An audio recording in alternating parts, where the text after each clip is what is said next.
Alright guys, welcome to your integral review worksheet. I'm just going to go ahead and go through every problem. Fast forward the video to the parts that you want help with. You're not intended to watch this whole thing here. So I'm just going to go through and review all the different integration strategies that we've learned. So let's go ahead and get started. The first few problems are going to have to do with the basic power rule. And in this case, we have a square root, and we also have a number in the denominator. In both cases, we can apply the basic power rule. However, we need to start by rewriting these. So let me show you what I mean by that.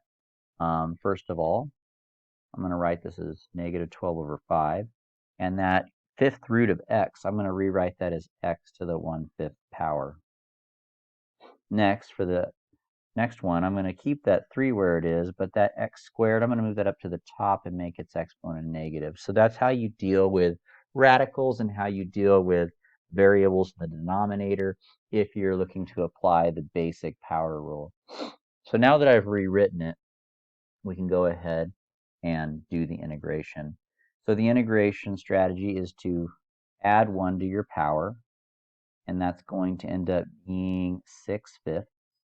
Now you can do that by hand or, well, using old school addition of fractions is what I mean, by just adding 1 to 1/5, you get 6/5. But the shortcut I gave you guys earlier in the year was you just add the top number to the bottom number to get 6, and then you keep the bottom number the same. And then you divide by that number. However, we've also talked about it's not very fun to divide by a fraction. But dividing by a fraction is the same thing as multiplying by its reciprocal. So we're going to multiply by 5/6. So the strategy for the power rule is add 1 to the power and then divide by that number. And in this case, we're going to multiply by its reciprocal. All right, next one. Same strategy. We're going to add 1 to the power. Got to be careful with negatives. If you add 1 to that, you get a negative 1. And then you're going to divide by that number. And then we still have that 3 in the front, right? Now, anytime you integrate, you want to put a plus c. Unless it's a definite integral, then you don't need to put the plus c. But in the case of doing a indefinite integral, we put a plus c. If you don't remember what the differences between those two types of integrals is, indefinite has no numbers on the integral. It just has blank. So if there's no numbers here, then we're going to put a plus c. Now this is technically the answer, but we want to simplify this a little bit. So these 5's here can cancel out, and this 6 can go into negative 12 twice. So I'm going to be left with negative 2x to the 6/5 power here.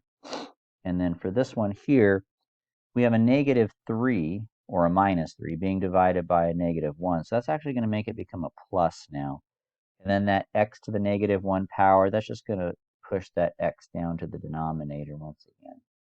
And so this would be the best way to write your final answer. Go ahead and move on to number 2. So number 2 has a little bit of a repeat, but also something else a little different than the first one. All right. So the different part is the fact that when you integrate a constant number, all you do is you put a variable next to it that matches this. So in this case, it's going to be 2x, and you're done. That's the new part. This part over here, just like we did in the last problem, you're going to add 1 to the power. You're going to divide by that number, and then this constant multiple here stays right where it is. And so simplifying, these two become a positive 2,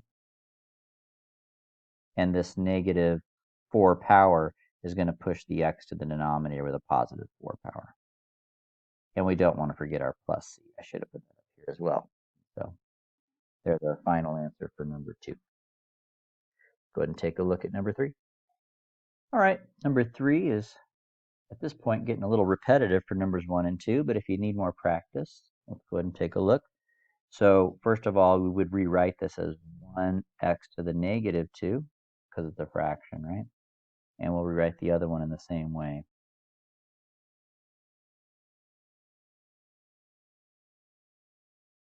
Then we're going to do our power rule. So you're just going to add 1 to the power.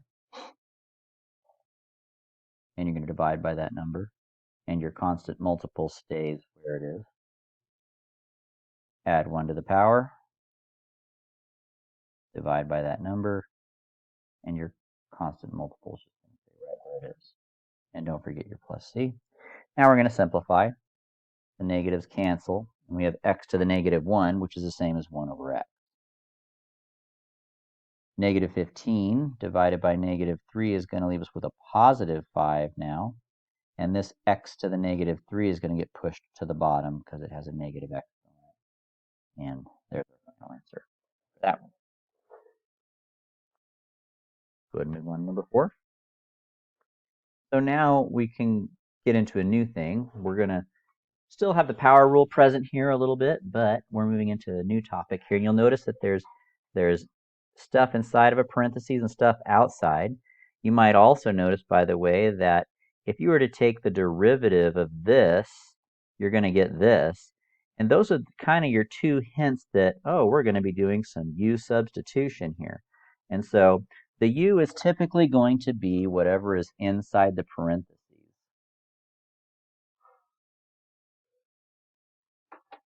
After you identify your u, you're going to go ahead and take the derivative of u with respect to whatever variable's in the integral, which is x in this case, and that's going to leave me with 6x. Then we're going to get dx by itself, so I'm going to start by multiplying both sides by dx, which cancels it out over here. The next thing that we're going to do is we're going to divide both sides by 6x, because once again, my goal is I want to get the dx by itself. And now I've got dx by itself. Now that I've done that, I can rewrite this integral. I've already said this piece here is my u, so I'm just going to rewrite that as a u cubed instead. Then we have this 6x here, but it's being multiplied by a dx, and as we can see here, dx is equal to this. So I can replace dx with du over 6x, and after you do that step, these should cancel out. At least the x's should cancel out. Sometimes the numbers may not cancel out, but that's okay, because in that case they would just be a constant multiple, and you can just pull those out in front of the integral if you wanted to and move them out of the way. But x's, you can't do that, so you need those to cancel out. We'll actually see a problem, I think, a little bit later where the x's don't cancel out, and we'll talk about what to do in that case. But in this case, now I have the integral of u cubed du. Now for this, now that we've simplified this expression look like this, we can see this is just a simple power rule now. I'm going to add 1 to the power and divide by that number, and I'm going to put my plus c. But we can't leave it as a u. We have to replace the u with what u originally equaled, and that will be our final answer. So it's 3x squared plus 2 to the 4th power over 4 plus c. Now it's possible that that's the answer, but it's also possible to write the answer like this, just so you know. It's the same thing. Dividing by 4 is the same thing as multiplying by its reciprocal, so it can be written in two different ways. All right, so that's number 4. The U-sub problem, and once again, you recognize that because you see an inside and an outside, and you also notice that the derivative of the inside looks like that piece on the outside a little bit. That's kind of your clue that you've got some U-substitution going on there. Let's go ahead and move on to number 5. Now, a lot of the problems following this are going to be U-substitution problems. U-substitution is a huge integration strategy. It's used in a variety of problems. So in this case, once again, you see an inside function and you see some outside stuff here, and that's kind of your indicator, oh, we're probably going to be doing some U-substitution. And this thing looks really ugly, but the whole goal of U-substitution is to make it not look so ugly. So the u is typically going to be the inside function, which in this case is 4 plus ln of negative x. Now, that's not ln minus x, okay? Ln's not a number, so you can't subtract x from it, but it's ln is a function, and you're plugging x into it. And the software that, well, actually, the way it's usually done in math is they don't put it in parentheses unless there's something else after it also. So in this case, I'm going to put the parentheses because I prefer to see it that way. All right, so there's my u, and now I'm going to go ahead and find my derivative of u with respect to x. And when you do that, the 4 is going to go away because the derivative of a constant is 0. And then for the ln, we're going to treat this like a chain rule because we have an outside function here, which is ln, of course. And then we have our inside function, which is the negative x. Now, the derivative of ln is 1 over whatever your inside is, in this case, negative x. But then we're going to multiply that by the derivative of the inside. Now, my inside is negative x, so the derivative of that is negative 1. And so 1 over negative x times 1 times negative 1 is going to give me negative 1 over negative x, and the negatives are going to cancel, so I'm just left with 1 over x. Now, I'm going to rewrite this expression here a little bit. And what we want to do now is we want to get the dx by itself.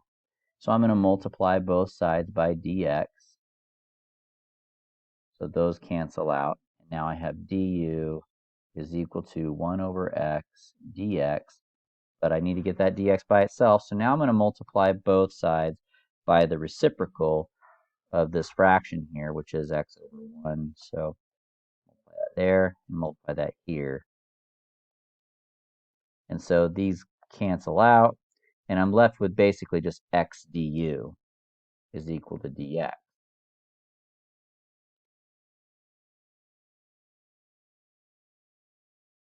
So I've got dx is equal to x du, and I have u is equal to 4 plus ln of negative x, right?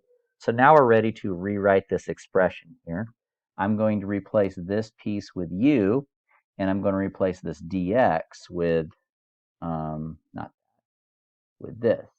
So if I redo all those substitutions, we're going to have 4 u to the 1/3 over x du. And once again, after this step, your x's should go away, and in this case they do, they cancel. And so now we have 4 u to the 1/3 du. And then from there, you're good to go ahead and do your standard power rule integration where you add 1 to the power, and then you divide by that number. However, I don't like dividing by fractions. I like to multiply by reciprocals. And we don't want to forget our plus c. All right, and then we cancel out the 4's here. And that leaves me with 3 u to the 4/3 plus c. And my final step is to replace the u with what u equals. And u was 4 plus ln of negative x. And there we have it. Go ahead and move on to number 6. So, once again, we have another u-sub problem on our hands. So it's going to be e to the 5x minus 2 is my u. The derivative of u with respect to x, well, the derivative of an exponential function is just that same exact function times the derivative of whatever that power is, which is 5. And the derivative of the 2 here is just 0, so that just goes away. Once again, you're going to get the dx by itself. I'm not going to be showing my math for that anymore. I'm just going to go ahead, and, unless it's a weird one, I'll just show you what you get after you get the dx by itself. So now I'm going to substitute this for dx in this equation up here. And then I'm going to substitute this with u. If I do that, we end up getting u to the 1/2 power times 15 e to the 5x, and then du over 5e to the 5x. Okay, so the e to the 5x's go away. 5 doesn't eliminate 15, but it does go in there 3 times. And now we have a constant multiple left over, and sometimes that happens, but that's okay. Constant multiples can just be pulled out to the front of an integral. You can't do that with x's, but you can do that with constant multiples. So now we have this.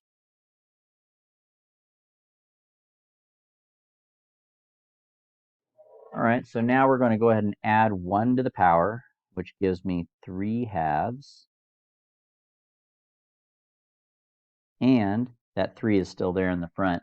But we also want to multiply the front of this by the reciprocal of that power that we just made, which is 2/3. Right? Because you divide by the power afterwards, but if your fraction is a power, I'm sorry, if your power is a fraction, then instead of dividing by a fraction, it's easier to multiply by the reciprocal. So we're multiplying by 2/3, and we still have the 3 in the front, and we don't want to forget our c. These 3's cancel, and then we have 2u to the 3/2 plus c. Now my u is that. So we're going to go ahead and put that back, and that would be the end of the problem there. Moving on to number 6. I meant to say number 7. We already did number 6. All right, number 7.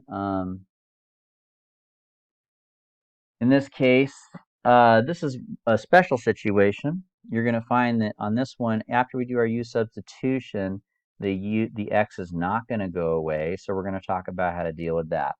So in this case, first of all, u is 3x minus 4, and du over dx is equal to 3,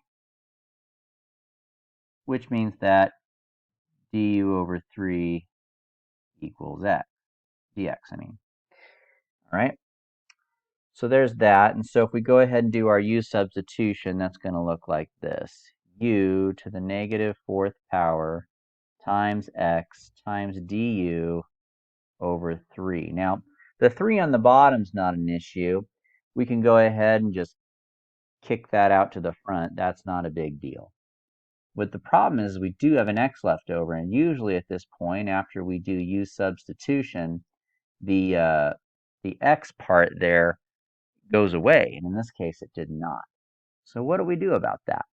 Sometimes that happens. When your x does not go away after you do the u substitution, you're going to revisit this equation right here, and what you're going to do is you're going to get the x by itself. So the first thing I'm going to do is I'm going to add 4 on both sides. First, let me rewrite the problem there. I'm going to add 4 on both sides.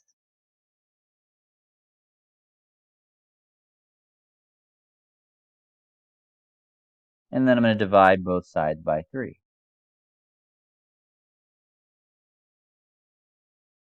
So you want to go back to your u equation and get the x by itself. The reason we did that now is I can come back and I can replace this x with this, because that's what x equals. So now I've got 1/3 integral of u to the negative 4, and in brackets here, I'm going to put u over 3 plus 4 over 3 du. Okay. Now, just to make things easy, sometimes it is easier to kick this out to the front, but what I'm going to do actually is I'm just going to go ahead and take it off of the front. I'm going to put it back inside the integral because I think it'll make things a little bit easier to calculate in the end. I could be wrong, but we'll see. But I'm going to go ahead and just put it in here right underneath of the u, just like that. And the next thing you got to do after this, and this is, once again, this is something that's unique to that situation where you have the x left over. So after you do this and replace it, you're going to have to distribute. Okay, so let's go ahead and distribute. So if I do that, we're going to have u to the negative 4 times u. You're going to add their exponents. Negative 4 plus 1 is going to be negative 3. So that's going to become u to the negative 3 power over 9, because 3 times 3 makes 9.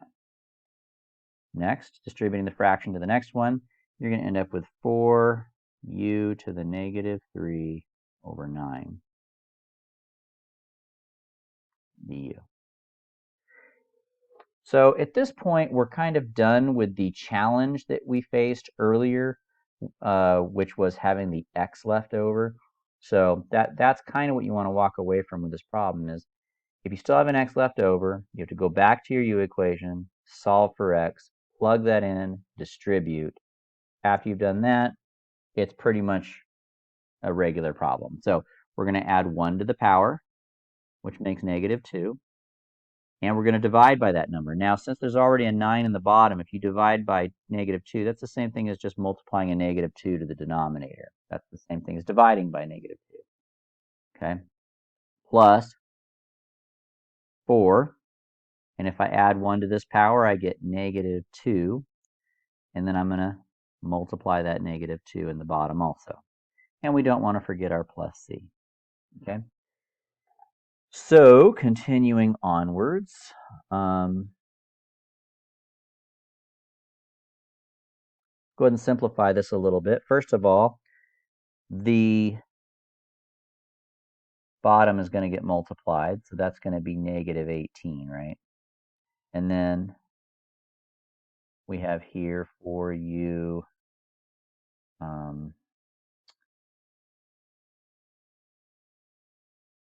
this was supposed to be a -4, you guys. I need to go back and change this, so let me back up a little bit. If you distribute this in, this becomes a u to the -4, and then when you add 1 to it, this is a -3, and therefore this is supposed to be a -3. My bad. Sorry about that mistake. Anyway, so back to this problem here then. So we have 4u to the -3 now over -27 plus c. And then from there, we don't usually leave negative exponents in the top there. So what we're going to do is we're going to take these u's that have negative powers and we're going to kick those to the bottom. So it's going to look like this. And we also don't usually put the negative on the 18. We just put it in front of the entire fraction. So in the end, it's going to end up looking like this.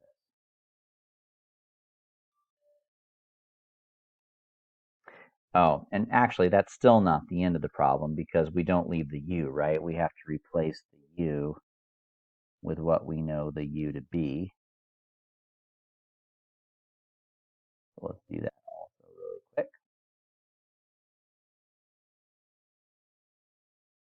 And the u is this 3x minus 4. Squish that in there real quick.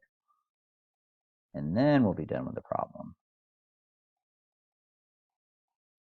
There we go. And that is the final answer. All right. So that's how you handle a situation where you have an x left over. Look at number 8. So number 8 looks really bad, but if you start off with your U-substitution, you're going to find that it looks really friendly after you do U-sub. So what's the U? Well, the U is the part that's in parentheses as usual, right? Cubed. So the derivative of U with respect to x is going to be 9x squared, and therefore dx is equal to du over 9x squared. And then we're going to go ahead and do our U-substitution. So we have negative 45x squared, that's going to stay right where it is for now, times cosecant of u times cotangent of u times, instead of dx, we're going to put du over 9x squared. And as you guys can see, the x squareds go away, and 9 goes into 45 5 times, and that -5, we're going to kick that out to the front as a constant multiple. And now that we've done our U-substitution, this problem should look a lot more friendly.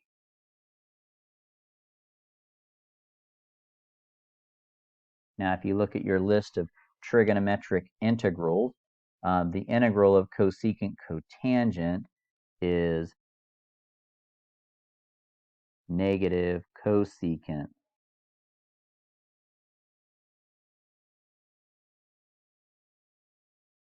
Don't forget your plus c. And since we're doing -5 times negative cosecant, that's going to become +5 cosecant of u plus c. And once again, you want to put the u value back in at the very end. And there you have it. So the trick was to make it look nicer by doing U-substitution. You guys will notice that we've done 8 problems, and 6 out of 8 problems were U-sub problems. That should tell you something. U-substitution is a very common and important strategy.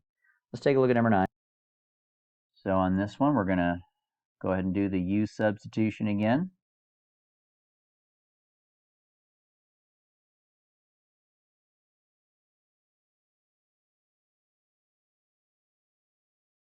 Not much to say. If you've gotten up to number 9 by now, all that should look pretty common and familiar to you. So we have 4e to the x sine of u, and then du over e to the x. And the e to the x's go away. The 4 kicks out to the front, and we're left with this. And if you look at your trigonometric integrals, that should be simply integrated as cosine of u with a negative in front of it. And therefore 4 times a negative cosine is negative 4 cosine of u plus c, and the u was e to the x minus 1. Move on to number 10. This is a really nasty looking problem, and if I were writing it, I would have written it differently. I didn't write this problem. I got software wrote it, but I'll rewrite it for you a little bit. This is a negative 15 being multiplied by a cosecant of 5x times a cotangent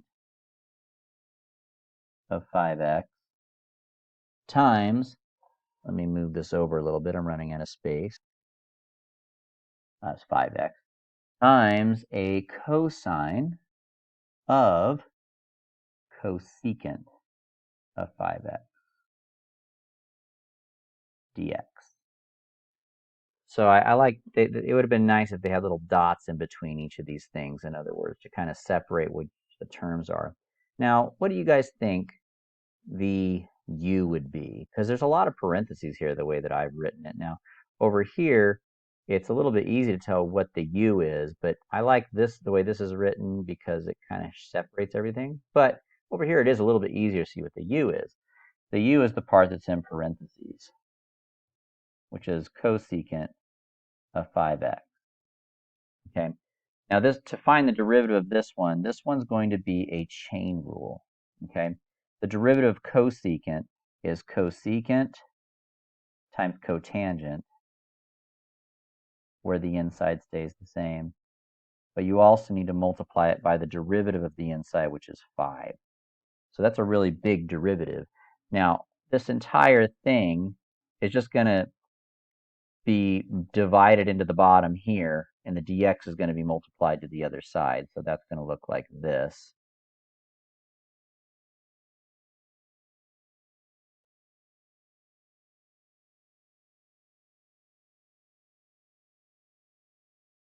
Okay, so now we're ready to do our U substitution. So this negative 15 times cosecant of 5x times cotangent of 5x times cosine, and then this is my u,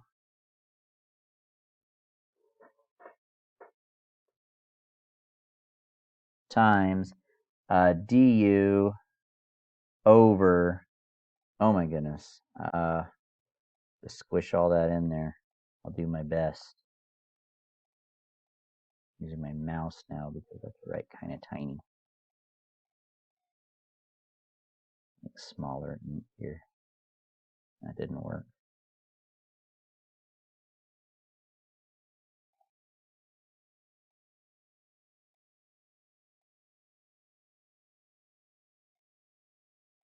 All right.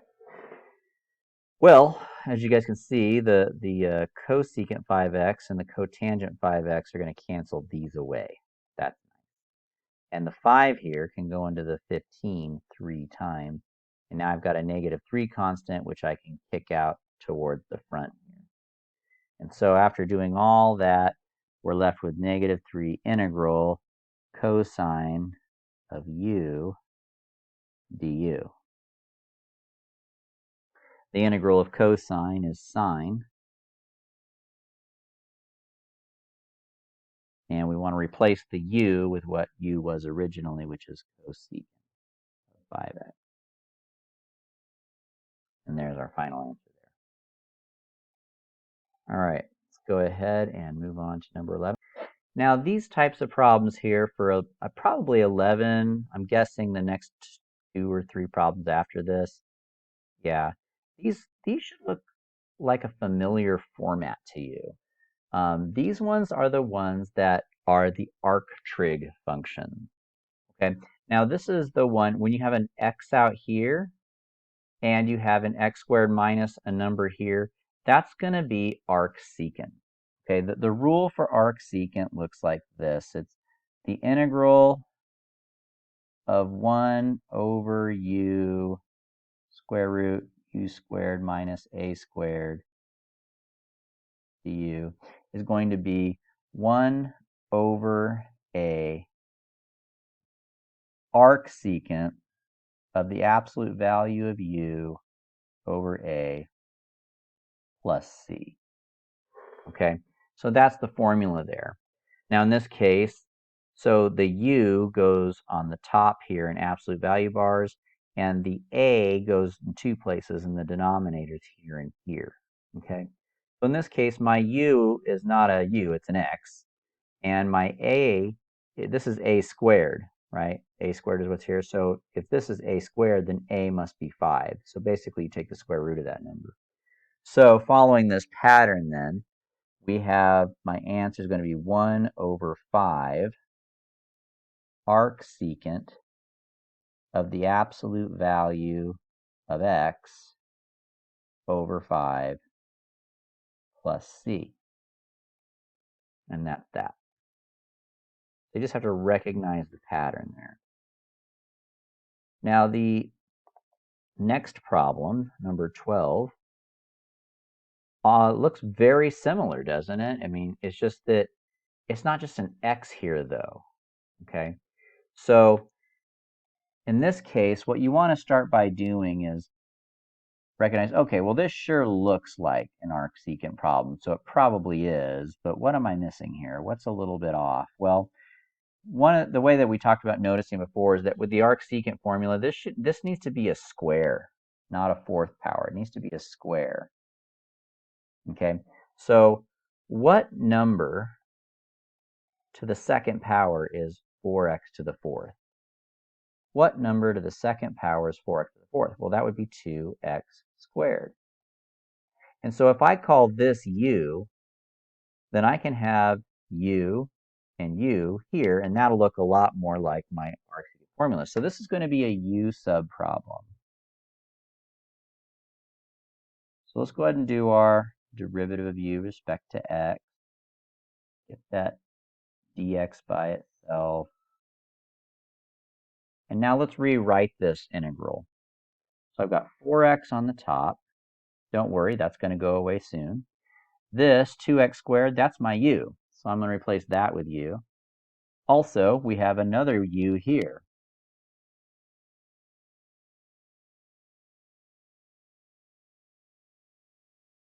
And we replace the dx with du over 4x. And there goes that other piece that we didn't want to see. And now I have this. And that fits the arc-secant pattern much better. So in this case, we're going to have 1 over the square root of this number is my a, so 2 secant squared of the absolute value of u over a plus c. Now, remember, you can't leave the u in there, though. You have to replace the u with what you know u to be. So u actually equals 2x squared. Now, this problem can be simplified. This is an acceptable answer, but this problem can be simplified. First of all, this is a positive 2, and this is an x squared. So no matter what you plug in for x here, this is always going to come out positive because you're squaring it. When you square any number, it's always positive. So you have a positive times a positive, which is always positive. And the absolute value of a positive is going to be the same thing as just the problem itself. So we don't really need this. Anytime you have a positive coefficient and an even exponent here, you don't really need those bars anymore. And since those bars aren't there, these 2's now can actually cancel. And this would be the simplest way to write the answer, just so you guys know. Okay. However, the answer could be, although it could be written like this, it could also be written like that, or even like this. So you just have to be prepared to recognize the different variations of the problem itself, but those are all possibilities. Go ahead and move on to number 13. Now this one doesn't look like an arcsecant anymore, right? But we just finished an arc-trig function, so this is probably going to be an arc-trig function also. But I don't want you guys to think of it that way. This is one where you want to kind of look at that sheet of how to tell what type of integration strategy to use. So I'm going to pull that up real quick, and I'll show you how I can tell which strategy to use. Is it a simple U-sub problem? And by that, do I just make the whole bottom equal U? Well, you would do that if the power in the denominator is 1 more than the power in the numerator. So my power in the denominator is 4, but this power is 1. This power is not 1 greater than this. So we're not going to start with a U substitution. Okay, so that's not going to be the way we're going with it. So let's move on to our next one. Is it an arc-trig? Well, if it were, if you guys look at your formulas for the arc-trig functions, the only one it could possibly be is an arctangent. Okay, now it's important to understand is that it can be a U-sub problem where, like we did on the last problem, where you have to rewrite the fourth power as a square. Okay, but let's go ahead and keep looking and see if it fits any other patterns here. Completing the square, that requires a trinomial in the denominator. Long division, no, that's only whenever the numerator has a power higher. Splitting the numerator, no, that's only whenever you have 2 terms at least in the top. So it looks like the only possible strategy I can go with is the arc-trig function, and the closest one this fits is an arctan. So that's kind of the strategy you guys have to go through to decide some of these things sometimes. Now, when you're doing an arctangent function, the rule for arctangents looks like this.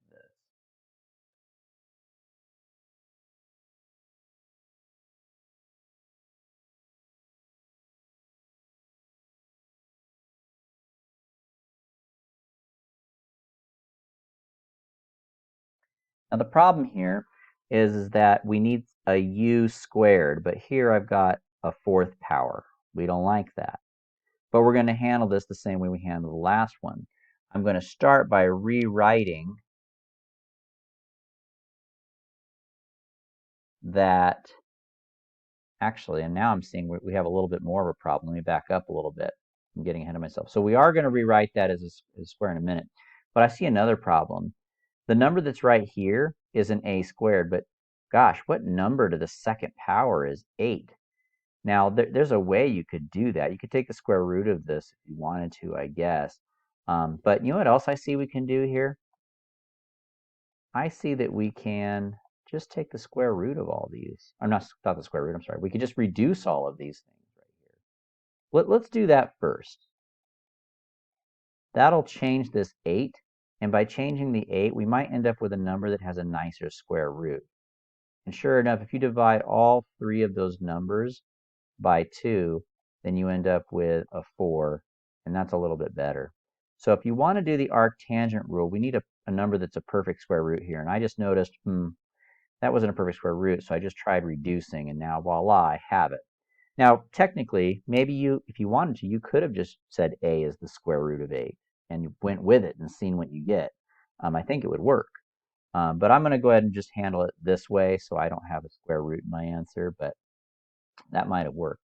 Anyway, we still have a problem though, because this still doesn't quite fit the arctangent pattern. I've got a 3x on the top, which I don't like, and also I need a square down here, not a fourth power. So let's go ahead and handle the fourth power issue first. I'm going to start by rewriting that x to the fourth power as something squared. So x to the fourth power is what squared? Well, that would be x squared. And now we're going to go ahead and do the U-substitution. So we're going to say that u is equal to x squared, which means that du dx is equal to 2x, and we can go ahead and get that dx by itself to get this, and then we can go ahead and do our U-substitution. So if I do U-substitution now, let's see what comes as a result of that. I've got a 4 here, plus a u squared here, and a du over 2x here. and the x's go away, so that's good. I don't want any x's up there, but I also don't want that 3 there, and I don't want this 2 here. But that's okay, they're both just constants. So we can drop them both and move them to the front, get them out of the way. And so we end up with this, and that's a lot more arctangent-ish now, isn't it? Right.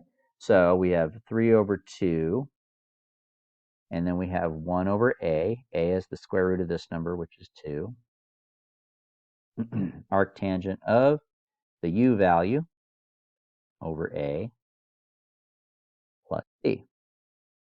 So let's simplify a little bit here. First of all, the 3 times 1 and 2 times 2 is going to give me 3 over 4. Second of all, we don't want to leave the u in there, right? We want to replace the u with what we know u to be. U was x squared. That's going to be x squared over 2 plus c. And that would be our final answer for that one. That one was tricky. Had a little extra twist of having some reducing going on in that one. All right, now on this one, let's take a look at this one. That looks a lot like the last problem, doesn't it? We can't reduce this time, though, you'll notice. And you'll also notice we have a little bit of a problem. I can't, how would you rewrite this as a square? You know, that's going to be hard. Well, actually, it turns out this is not an arc-trig problem. If we go back to our little reference sheet for deciding what strategy to use, U-substitution is a strategy you want to go with anytime the power in the denominator is 1 more than the top. So if you take a look here, this power is 5 and this one's 4. So when that happens, we're just going to do straight up U-substitution. And what that means is we're going to let the entire denominator be our U. And you're going to do that anytime the power on the bottom is 1 more than the power on the top. Or a better way of saying it is that the derivative of the bottom will give you what you need to cancel out the x's on the top. So the derivative is going to be 10x to the 4th. We want to get that dx by itself.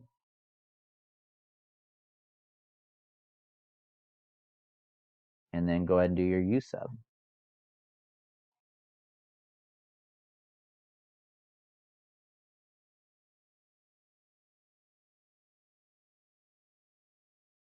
And you'll notice the x to the 4's go away, and 10 goes into 40 4 times.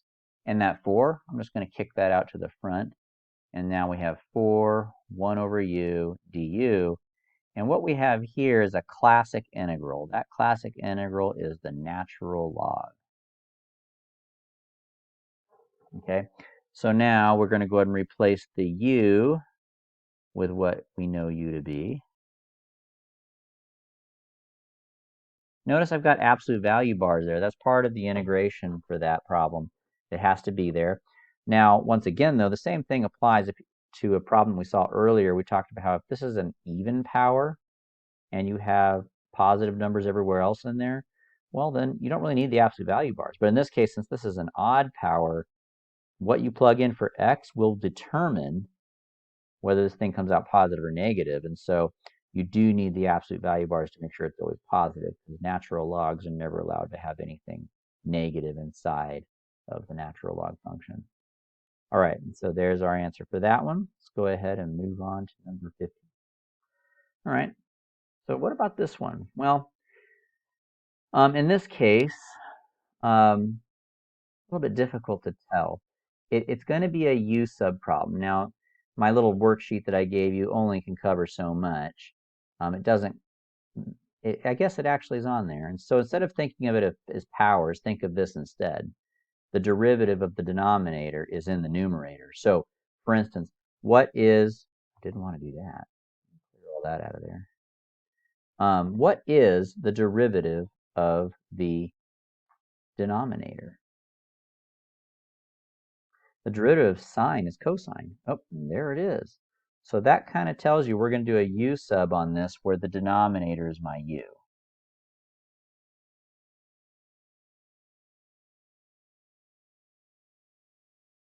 We're going to go ahead and take the derivative. The derivative of sine is cosine. but we also need to multiply it by the derivative of the inside, which is 3. Then, of course, we want to get that dx by itself.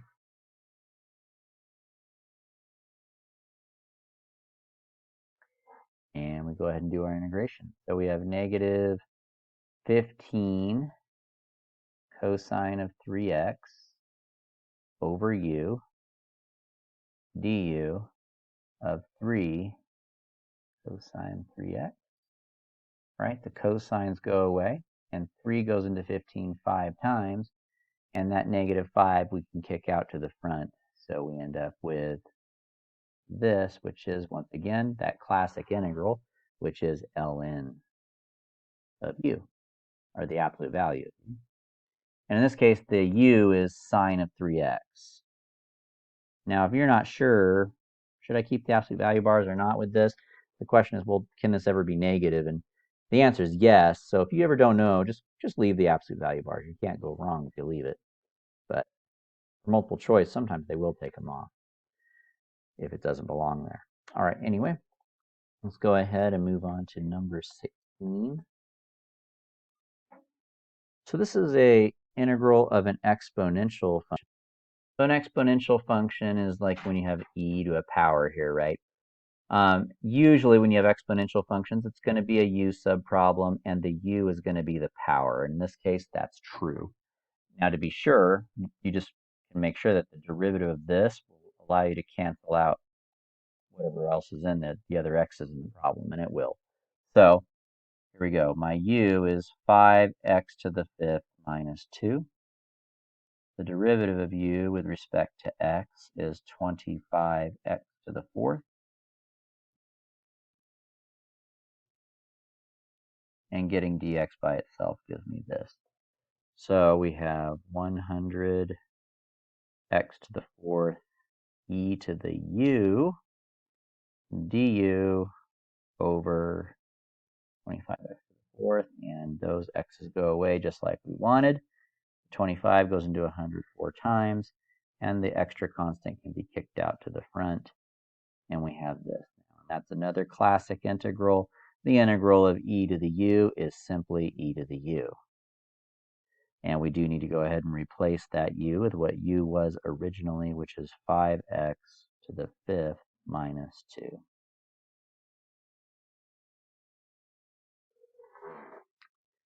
Number 16, let's go ahead and move on to number 17. So for number 17, we're being asked to find the general solution of this differential equation. So a differential equation is an equation like this where you have a derivative in the problem. So that's what we call a differential equation. And the solution to a differential equation is whatever function exists that when you take the derivative of it gives us this. So in other words, the solution to a differential equation is the function whose derivative is this equation up here. Now the way that we solve this is by you're going to integrate. That's how you turn a derivative into an antiderivative, which is the whole goal here. So when you're looking for the solution to a differential equation, basically you need to integrate. Now, on this problem, what you want to do is you want to do a separation of variables. So I'm going to multiply both sides by dx first.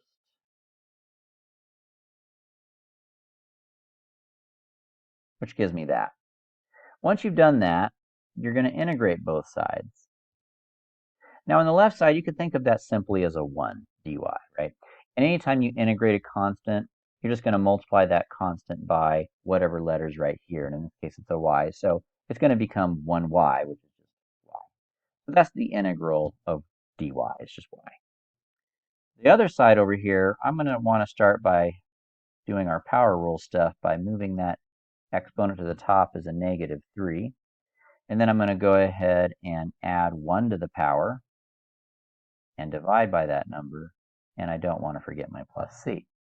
Notice I didn't put a plus c on this side, and that's because when you do these types of problems where you're integrating on both sides, you only need a plus c on one side, and I typically put it on the side with the x because we usually want y by itself anyway.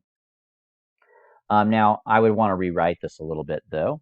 First of all, the negative on the bottom I would put in front of the entire fraction, And I would also put the x squared on the bottom because it's a negative 2 power.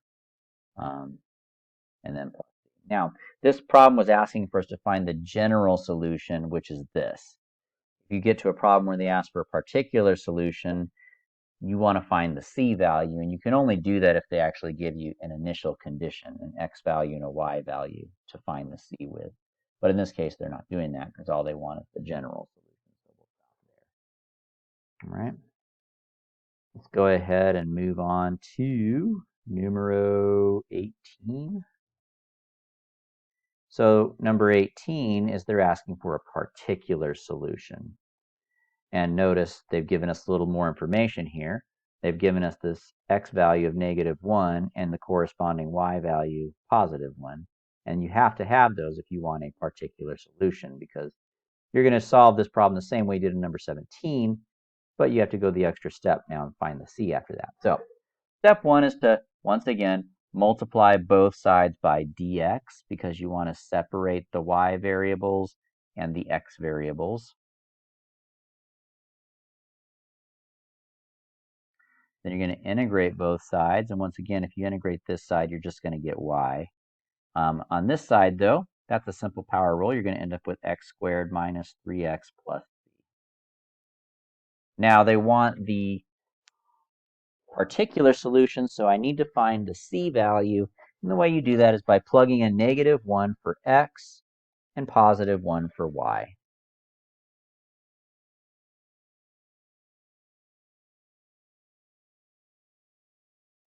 After you do that, you should be able to solve for c. So if I add these together, I get 4, and then I subtract that on both sides, I'm going to get -3.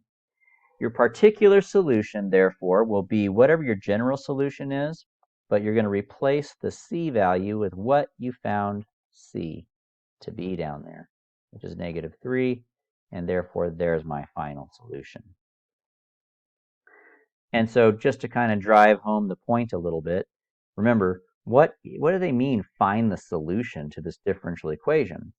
The solution to a differential equation is the function whose derivative equals this. So if you wanted to take the derivative of y, what would you get? What would y prime be? Y prime would be, take the derivative of that, you would get 2x minus 3, and there it is. So that's what the solution to a differential equation is. The solution to a differential equation is the function whose derivative is the differential equation you have. All right? And there's two kinds of solutions. There's the general solution and particular solution. All right, let's see if there's another one here. No, I only gave you guys one of those. All right, let's do number 19 then.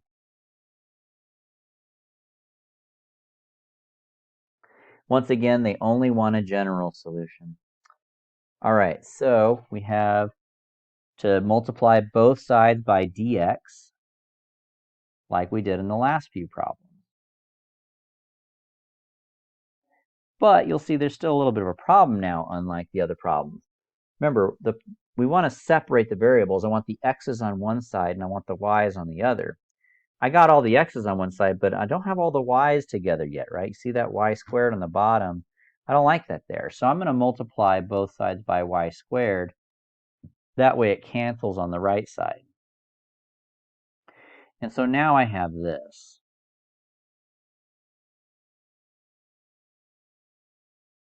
So you just want to do, and that's how you always separate the variables. You're either going to multiply or divide. You can't do anything else. It always has to be multiply or divide.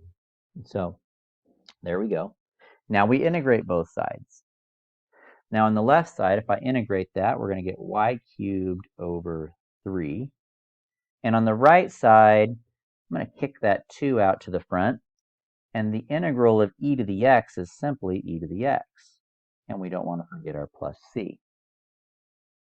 Now, at this point, if they had given us an initial condition, we could find our c value, but they didn't. They don't want that. Sometimes you can leave your answer like this, but usually they don't want you to do that. Let's read our instructions a little bit. It says find the general solution, and the general solution is usually going to be a function y equals f of x, And what I mean by that is that the y needs to be by itself. So we don't usually like to have the y all mixed up with numbers here. So the first thing you would want to do here is multiply everything by this 3 on the bottom.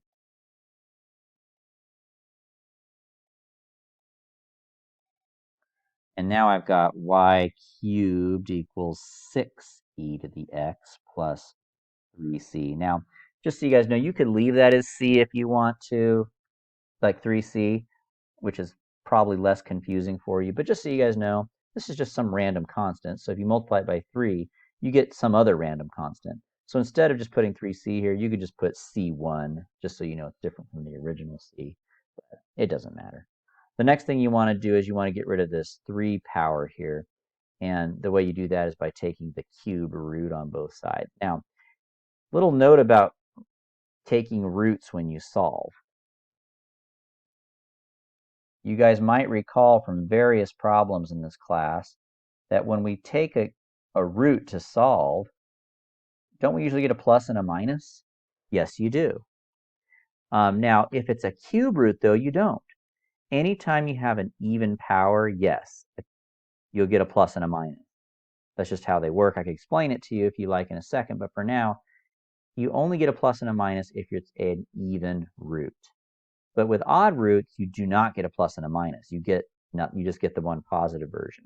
The reason for that is because if, for instance, if you guys have x squared equals 4, for instance, well, solving this, you would take the square root on both sides and you get 2, right?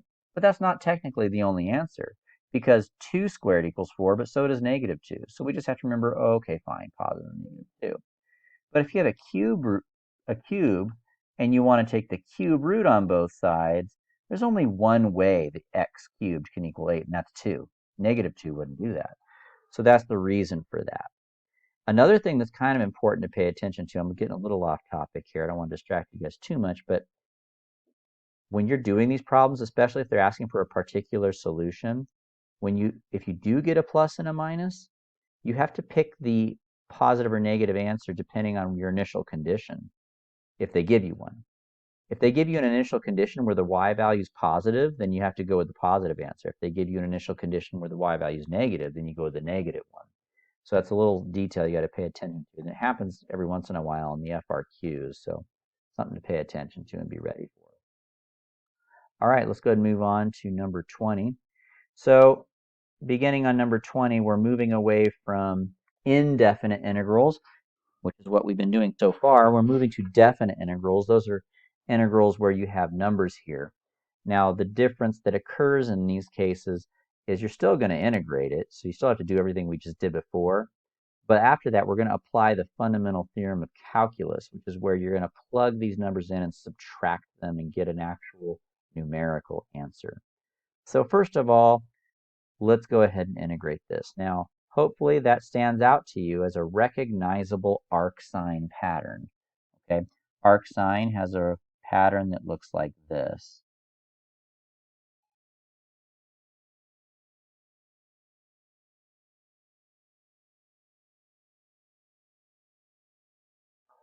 So, in this case, my a is 1, and my x is x. So, the answer for this one, if we were to integrate this, would become arcsine of x over 1, but that's just x, right? And you know what? We don't need the plus c, by the way. That's another difference. When it comes to doing indefinite integrals, you don't need a plus c. So we can ignore the plus c. Now we're going to put our limits of integration here on the right side, and we're not going to have an integral symbol anymore. We're just going to have these brackets because we did the integration. So the integration is done. And now we go ahead and plug in and subtract.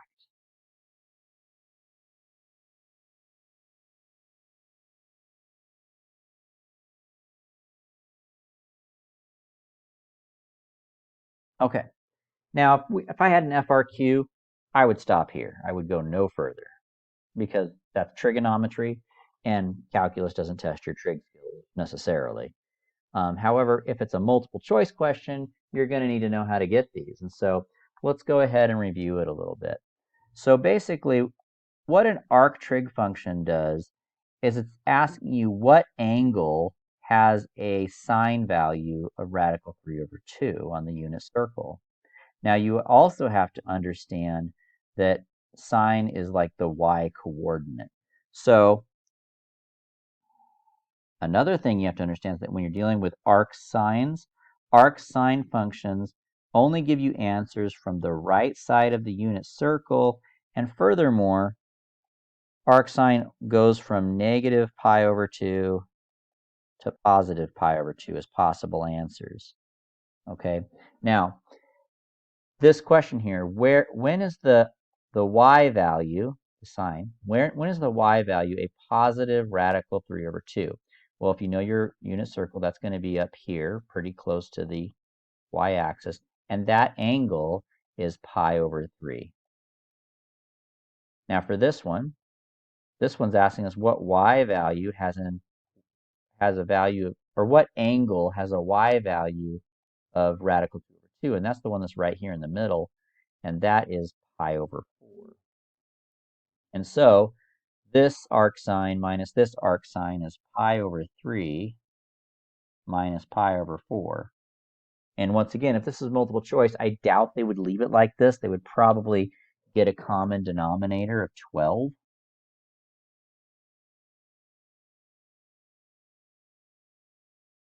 And after you subtract, you get a final answer of pi over 12. Okay, so I know you guys are probably thinking, oh gosh, well, I'll just let that one go. You can, but I've been telling you all year, know that trig circle, because it's going to come up every so often. All right, let's go ahead and do number 21 here. So same thing, got another definite integral.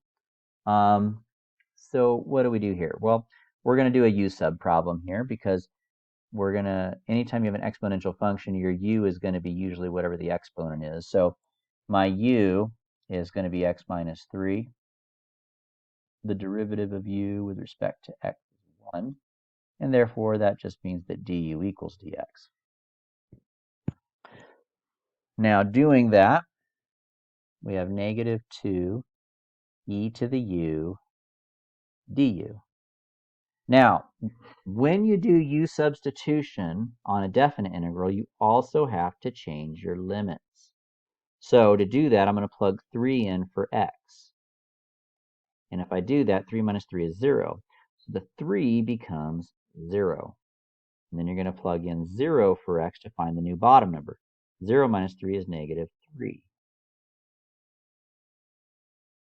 Now I'm going to go ahead and kick this negative 2 out to the front. And we have a definite integral now that looks like this. Okay. Now, what's the integral of e to the u? Well, that's just e to the u. So we're going to put brackets because we took the integral, move the limits over here. We're going to keep that negative 2 over there. And now we go ahead and do our fundamental theorem of calculus, where we do e to the 0 minus e to the negative 3. Now, a couple of useful hints here. Any numbered raised to the 0 power is 1, so that's going to be 1. And this is going to be 1 over e to the 3rd power. Now, if I wanted to get a common denominator here, the 1 would be rewritten as e cubed over e cubed. And then that would simplify to e cubed minus 1 over e cubed. And then multiplying the 2 in there, we would end up with negative 2 e cubed minus 2, actually plus 2, because double negatives make a positive, over e cubed. That would be the simplest answer. On an FRQ, I would have stopped right here. You have to plug in, because this is calculus over here. That's the fundamental theorem of calculus. You plug these in. But after that, you're just doing basic math from Algebra 2, and that's not calculus. They don't judge you on that with FRQs. Multiple choice, you're going to want to know how to work your way up to these kinds of points. And looks like our test is going to be in person, so you want to know how to do the multiple choice, because if you're doing an in-person test, there's going to be multiple choice. So I wouldn't brush it off too readily. You guys know those things. All right. Then we get to do another definite integral. And when you got polynomials, it gets really messy. Usually polynomials are nice, but with definite integrals, big polynomials can get kind of messy. And so these are the ones where you really want to take your time. You want to write neat. Otherwise, you can get really confused, and there could be fractions all over the place. So here we go.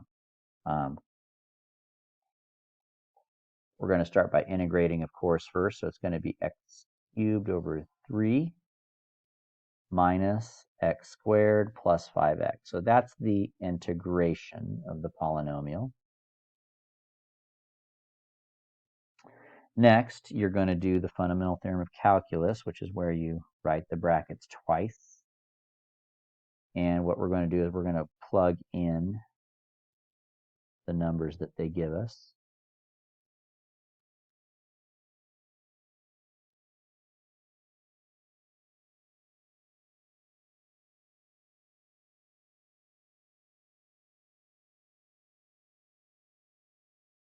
For the first set, we're plugging in -1.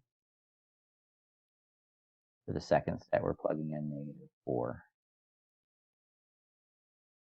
So that's my first suggestion then, is to be neat. I'm not being very neat because I'm writing on a computer screen and that's difficult. But usually you want to be nice and neat. And this setup is important, the brackets and parentheses. So that's my first suggestion. Have a nice, neat setup. The next thing you want to do is simplify inside your parentheses first. So -1 cubed is -1, but there's a negative in the front also. Therefore, that's going to end up becoming a positive 1/3. Minus -1 squared is 1, and then -5. Next, we're going to have positive 64 over 3 minus 16 minus 20. So after you've simplified each term carefully, you want to go ahead and do any kind of distribution that's there. So for instance, I'm going to distribute this negative into the bracket. After you've done distribution, you can get rid of all brackets and all parentheses. And at that point, what I would recommend doing is just combining everything that has a similar denominator. So for instance, 1/3 and -64 thirds is going to be -63 thirds. And then after that, all these can be combined, right? So I have 36 take away 6 is going to be 30. And sometimes you get lucky and this simplifies, and it does in this case. Sometimes it doesn't, and you just need to get a common denominator. But since -63 over 3 simplifies to -21, we just have -21 plus 30, which is 9. And so my final answer there is 9. All right, so for numbers 23 and 24, maybe 25 and 26, we're going to be matching slope fields to some differential equations here. So for that, there's a couple of things you want to keep in mind, which I went over on our integral review notes, but I'll put them here as well. So when you're trying to match a slope field to a differential equation, you want to start by looking to see if you can find any parallel rows. So for instance, take a look at this row. Do those lines look parallel? Doesn't look like it, right? So we'll ignore that one for now. The next thing you want to look for is parallel columns. So do these slopes look parallel? They do. All the slopes in that column look parallel. And what that means is that our differential equation will have no y in it. Now, the reason for that is because if the height does not affect the slope, then that means the y value has no effect on the slope, and that means that your slope shouldn't be determined by the y value at all, so the equation won't have a y value in it. And so, as you can see, every one of these options has a y in it except for option C, and therefore this must be the one that represents this slope field out of those choices. Okay, so that's one problem. Let's go ahead and take a look at another. Take a look at number 24. Now, number 24, you'll notice that we do have parallel slopes in the row. And when your rows are parallel, that means your slope equation won't have any x's in it. So we can't use A. And that's the only one we can eliminate from that, unfortunately. The next thing you want to do is look and see if you got parallel columns, but as you can see in the columns, there's no parallel slopes in the columns, so we can't use that to help us get anything. Next thing you want to do is look for zero slopes. Those are slopes that look flat. And I don't see any here, unfortunately, so we can't use that. The last thing you're going to do is just pick some test points and plug them in and see what you get. So, for instance, I should be able to plug in this point right here, which is 1, 1. I should be able to plug in 1 for x and 1 for y, and I should end up with a negative looking slope. So now in this case, since all these equations don't have an x or a y in them, we don't really care. I'm sorry, they don't have an x. We don't really care about that one. We only need the y value. So if you plug in here, you get a negative. If you plug in here, you get a negative. Here, that's always positive. Now that doesn't make sense. This slope tells me the slope should always be a positive 1/9, but we've got negative slopes here. So now I know I can eliminate that as an option. Let's do another test point here. How about this one? They're both negative. Negative 1, negative 1. When you plug that in, you get a positive slope and a positive slope. So, okay, we got some options there. It's like, okay, they both come out the same, though, so that's not helping me too much. Now, you'll notice something interesting, though, here. What about here? They don't even put a slope. Now, the reason for that is because it's a vertical line, which means the slope is undefined. All right, so let's test one of those slopes now. Let's plug in the point 2, 0, for instance. In that case, your y value is 0. Now, if you plug 0 in here, you get undefined, but if you plug it in here, you get 0. Well, these slopes are undefined, so it's not this one. It must be that one. And so that's the last thing you're going to do. It's just the last resort is just to pick some random points and plug them in. Do they give you positive when they should? Do they give you negative when they should? Or in this case, we actually found a place where they were undefined too. So look for parallel rows, parallel columns, and zeros. After that, just do a couple of test points. Let's go ahead and move on to another one here. Let's try number 25. Now you'll notice with this one, the slopes are parallel everywhere. So that means the rows and the columns are both parallel. And if the rows are parallel, that means there's no x. And if there's columns are parallel, that means there's no y. So my differential equation won't have an x or a y in it, which means I can get rid of that, that, and that, and it leaves only one option there. Got to be that one. All right, let's go ahead and move on to the last one here. Once again, do I have parallel rows? No. Do I have parallel columns? No. So this thing's going to have both an x and a y in it. It's got to have both because neither the rows nor the columns are parallel. So we can eliminate that, but that's about as far as that goes. Now, if you look here carefully, you'll see that they did put lines here. They're little flat ones. Those are my zero slopes. So that's the next thing we want to look at. And you'll notice that all of these points have something in common. Negative 2, 0, negative 1, 0, 0, 0. What do all these points seem to have in common? Well, all of them have a y value that is 0, right? Well, we're looking at this. Which one of these, if you were to plug 0 in for the y, would give you 0? This one would work, and so would this one.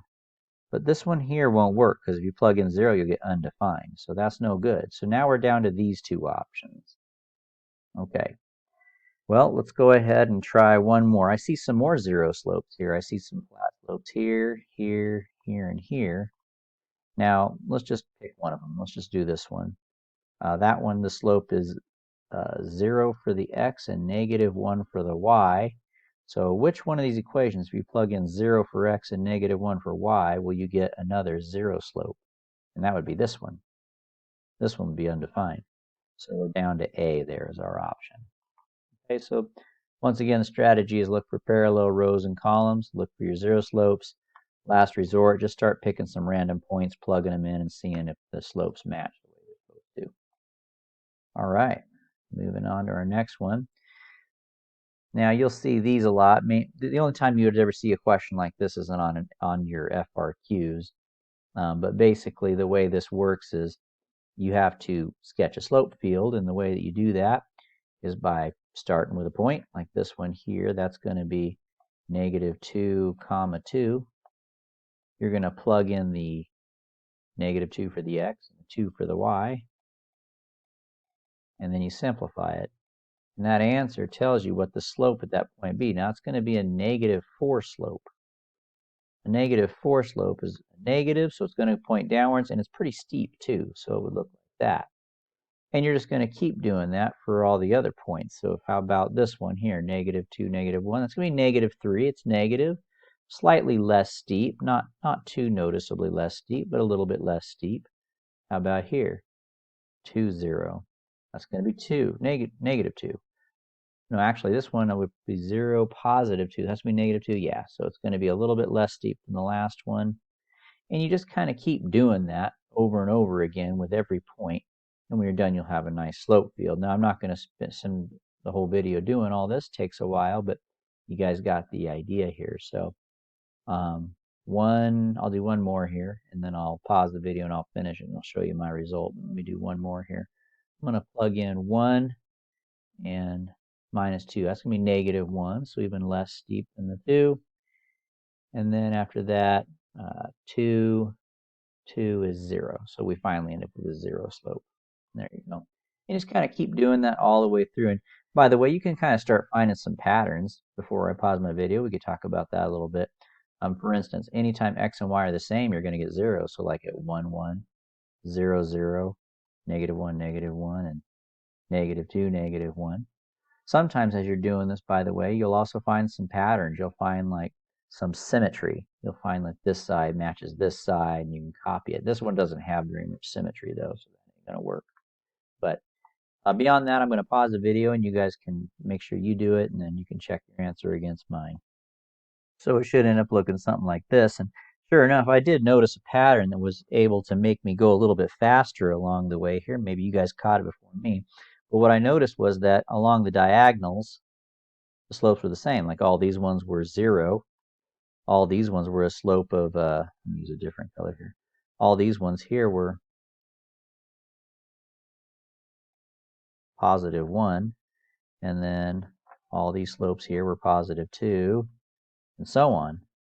So there was a definite pattern where all the slopes on the diagonals were parallel to each other. So once I caught on to that after I started doing the second row, I just started reasoning, okay, we can just copy the slopes, just make all these parallel, make all these parallel, and so on. But there you go. So sometimes you can find a little pattern to make it go quicker for yourself. But let's go ahead and move on to our next one. The next problem here is actually 28 and 29. These are what I call special integration strategies, which are on your little reference sheet here, completing the square, long division, and splitting the numerator. And so for number 28, we have a polynomial with a numerator that has multiple terms, and the power is less than the top. So now if the power in the top is greater, then you're going to use the long division method, where you would divide the top polynomial by the bottom one. But if it's smaller, then what you're going to do is you're going to just go ahead and split the numerator. So I'll show you guys how to do that one there.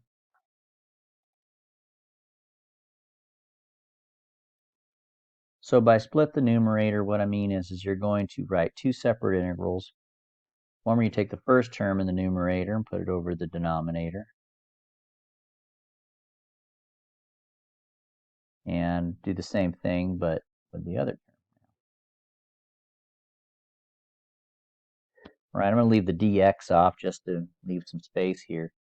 Now, this one here, you'll notice that the power on the bottom is 1 more than the power on the top, and we've talked about that. When that happens, you're going to use a U-Substitution strategy where the denominator is equal to U.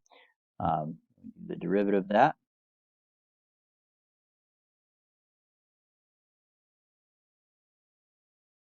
Then you go ahead and do your U-substitution.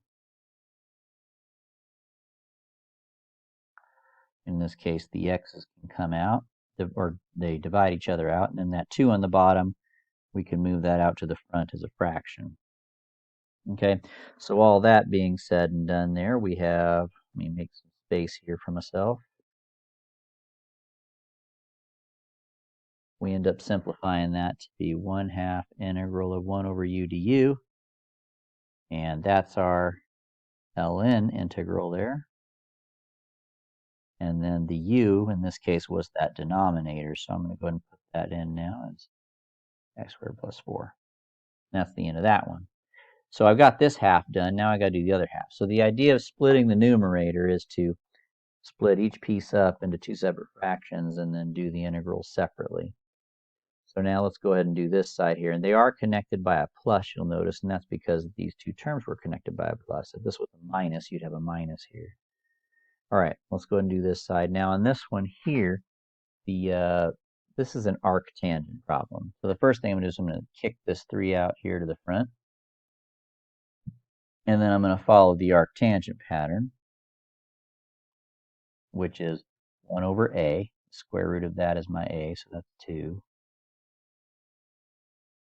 And then we have that over a. And we don't want to forget our plus c at the end of the whole thing. So if I simplify this by multiplying those together, we have our final answer there.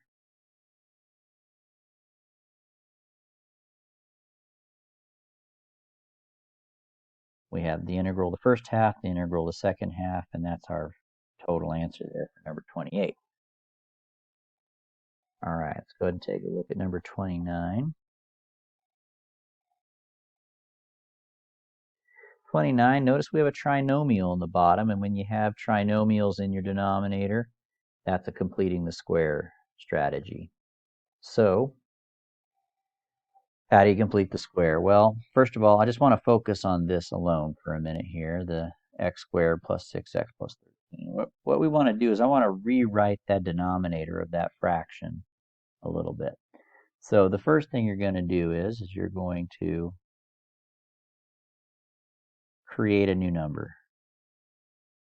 And you're going to add it after the 6x and between the 6x and the 13. And that same number, you're also going to subtract it after the 13.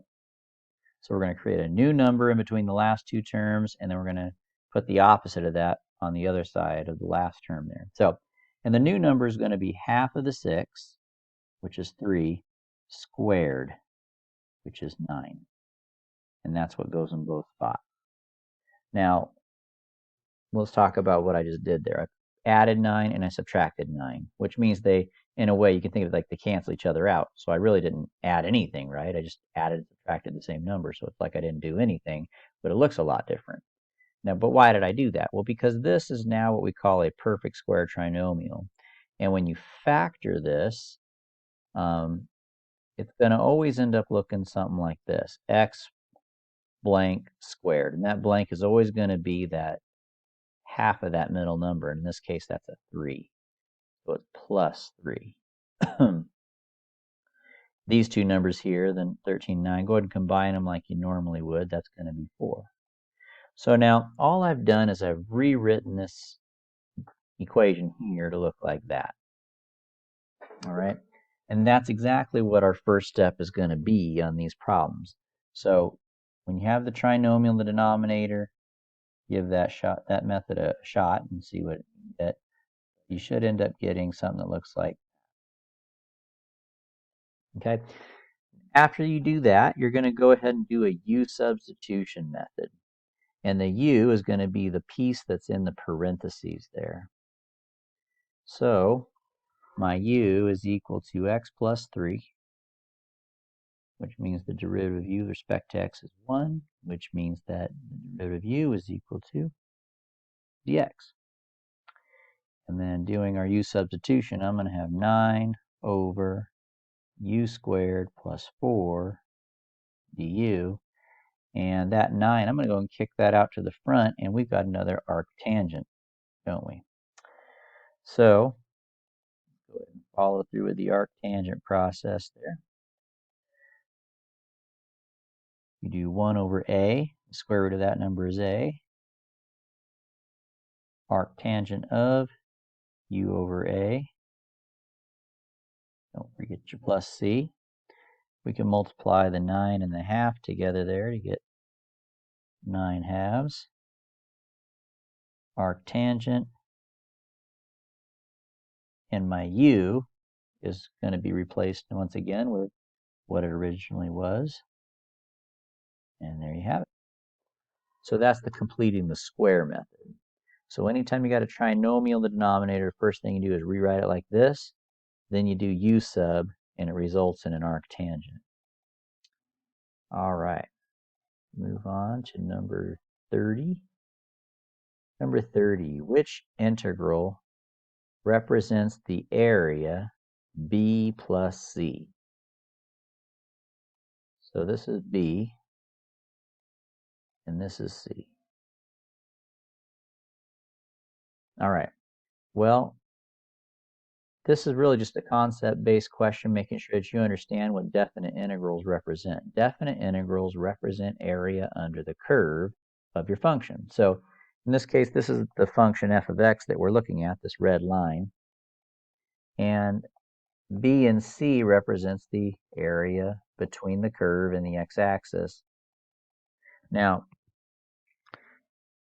what these integrals each represent is different portions or areas of this function over here. Now this one, the areas that we're looking at is the areas from x equals 3 to x equals 6. So that would be from here to here. Now that's c. Okay, so 3 to 6 doesn't work because I want b plus c. That's only c. So let's back it up a little bit. Let's take a look at the next one. The next one goes from -3 to 0. Now that's from here to here. That's actually going to be area A. So that's not it either. See the next one. How about from 0 to 6? That's from here to here, which means that includes B, and it means it includes C. And those two put together, B plus C, that's what we want. And so our answer is B plus C. Is equal to option C there. So there you guys have it. I think that'll do it for our study guide here, if I'm not mistaken. So hopefully that was helpful to you guys. And we will see you guys later.